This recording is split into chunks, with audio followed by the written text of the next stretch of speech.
അപ്പോൾ എല്ലാവർക്കും ഗ്രാൻഡ് വിറ്റാരയുടെ പുതിയൊരു വീഡിയോയിലേക്ക് സ്വാഗതം. ഇപ്പം വിറ്റാര മേടിച്ചിട്ട് ഇപ്പോൾ ഏകദേശം 3 മാസത്തോളമായി. മൊത്തത്തിലൊരു നല്ല എക്സ്പീരിയൻസ് ആണ്. വണ്ടി കംഫർട്ടബിൾ ആണ് ഓടിക്കാൻ. അതിൽ നല്ല മൈലേജ് കിട്ടുന്നുണ്ട്. അത്യാവശ്യം സിറ്റിയിലൊക്കെ ഏകദേശം 15.5-16 മൈലേജ് കിട്ടുന്നുണ്ട്. എന്തൊക്കെയിരുന്നാലും ഗ്രാൻഡ് വിറ്റാര വാങ്ങിച്ചതിന് ശേഷം എനിക്കൊരു 2 പ്രോബ്ലംസ് ഫേസ് ചെയ്യേണ്ടതായിട്ട് വന്നു. അപ്പോൾ അതിനെക്കുറിച്ചാണ് ഇന്നത്തെ വീഡിയോ. അപ്പോൾ എന്താണ് നമുക്ക് ഇഷ്യൂസ് എന്നൊന്ന് നമുക്ക് വീഡിയോ കണ്ടു നോക്കാം.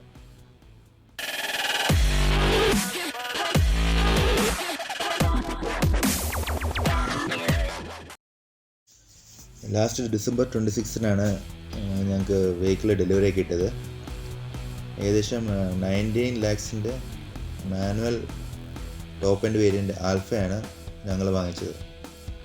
അങ്ങനെ വെഹിക്കിൾ ഡെലിവറിയൊക്കെ ആയി ഒരു 2 ദിവസം കഴിഞ്ഞുള്ളൂ. അതായത് ഡിസംബർ 28-ന് പാർക്കിങ്ങിൽ നിന്ന് വെഹിക്കിൾ പുറത്തേക്ക് എടുക്കുമ്പോഴാണ് ആദ്യത്തെ ഇഷ്യൂ ഉണ്ടായത്.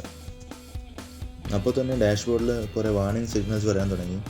എൻജിൻ ചെക്ക് ലൈറ്റും അതോടൊപ്പം ESP ഡിസേബിൾഡും ഹിൽ ഹോൾഡും ട്രാക്ഷൻ കൺട്രോളും ഒക്കെ ഡിസേബിൾ ആയിട്ടുള്ള വാർണിംഗ് മെസ്സേജസും വന്നു തുടങ്ങി. അതിൻ്റെ കൂടെ തന്നെ ആക്സിലേറ്റർ ഓട്ടോമാറ്റിക് റേസ് ആവുന്നതായിട്ട് നമുക്കറിയാം.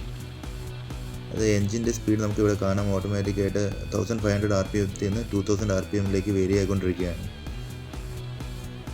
വീണ്ടും ഒന്നുകൂടെ കാറ് ഓഫ് ചെയ്ത് ഓണാക്കി. എന്നാലും ഇത് തന്നെ അവസ്ഥ. ഓട്ടോമാറ്റിക്കായിട്ട് ഇങ്ങനെ റേസ് ആയി ഡൗൺ ആയിക്കൊണ്ടിരിക്കും. അങ്ങനെ 2-3 തവണ ഓഫ് ചെയ്ത് ഓൺ ചെയ്തതിന് ശേഷം ഇഷ്യൂ റിസോൾവ് ആയി. എന്നാലും പുതിയ വണ്ടി ആയതിനാൽ നമ്മൾ 2 ദിവസത്തിനകം തന്നെ സർവീസ് സ്റ്റേഷനിൽ കൊണ്ട് കാണിച്ചു. അപ്പോൾ അവർ സിസ്റ്റമൊക്കെ വെച്ച് ചെക്ക് ചെയ്തപ്പോൾ വാർണിംഗ് എറർ വന്നത് ഓൾറെഡി അത് നോട്ട് ഡൗൺ ആയിട്ടുണ്ട്. പക്ഷേ ഇഷ്യൂ റിപ്പീറ്റ് ആകാത്തത് കാരണം റീസൺ കണ്ടുപിടിക്കാൻ കഴിഞ്ഞിരുന്നില്ല. പിന്നെ വീണ്ടും ഞങ്ങൾ അവിടെ സർവീസ് സ്റ്റേഷനിൽ നിന്ന് തന്നെ ടെസ്റ്റ് ഡ്രൈവിന് പോയി. അപ്പോൾ അവർ എല്ലാ രീതിയിലും വണ്ടി റേസ് ചെയ്ത് ഓടിച്ച് നോക്കി, നോർമൽ സ്പീഡിൽ ഓടിച്ച് നോക്കി, അങ്ങനെ എല്ലാ രീതിയിലും ഓടിച്ച് നോക്കിയിട്ടും ഇഷ്യൂ ഒന്നും റെക്കോർഡ് ആവുന്നില്ല. ഫൈനലി ഇഷ്യൂ കിട്ടാത്തപ്പോൾ അവർ ലാസ്റ്റ് ചോദിച്ചൊരു ചോദ്യമുണ്ട്, നമ്മൾ എന്തെങ്കിലും അഡീഷണൽ ആക്സസറീസ് പിടിപ്പിച്ചോ എന്ന്. അപ്പോൾ അങ്ങനെ ആക്സസറീസ് ചെയ്തിരുന്നെങ്കിൽ മേ ബി അവർ അതിൻ്റെ റീസണാണെന്ന് പറഞ്ഞ് ഒഴിവാക്കിയാണ്.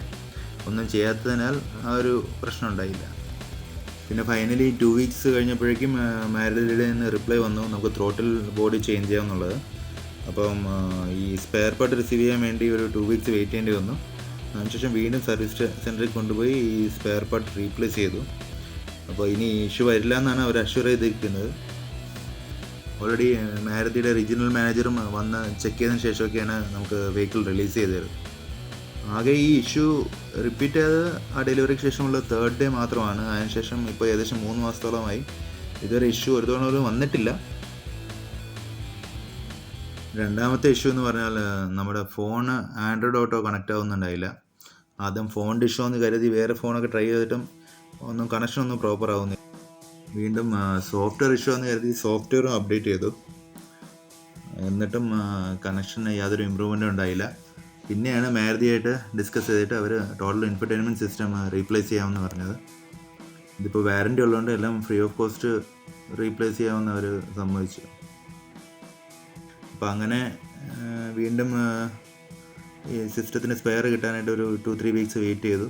അപ്പോൾ സ്പെയർ വന്നതിന് ശേഷം അവരുടെ വെൻഡറിൻ്റെ അടുത്ത് പോയിട്ട് നമുക്ക് മൊത്തം ടോട്ടൽ ഇൻഫർടൈൻമെൻറ്റ് സിസ്റ്റം റീപ്ലേസ് ചെയ്ത് കിട്ടി. അപ്പോൾ അതിനുശേഷം കണക്ഷൻ ഇഷ്യൂസ് ഒന്നുമില്ല. അങ്ങനെ ഈ 2 പ്രശ്നങ്ങളാണ് ഞാൻ ഗ്രാൻഡ് വിറ്റാര വാങ്ങിച്ച ശേഷം ഫേസ് ചെയ്തത്.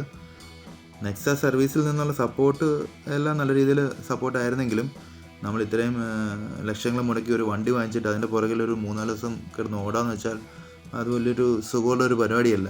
ആ ഒരു ബുദ്ധിമുട്ടാണ് എനിക്ക് മാരുതിയുടെ ഭാഗത്തുനിന്ന് ഉണ്ടായത്. അപ്പോൾ എന്തായാലും അവർ ഈ ഇഷ്യൂസൊക്കെ ടേക്കപ്പ് ചെയ്ത് പുതിയ വെഹിക്കിളിൽ ഇഷ്യൂ ഒന്നും ഇല്ലാതെ റിസോൾവ് ചെയ്യുമെന്ന് കരുതുന്നു.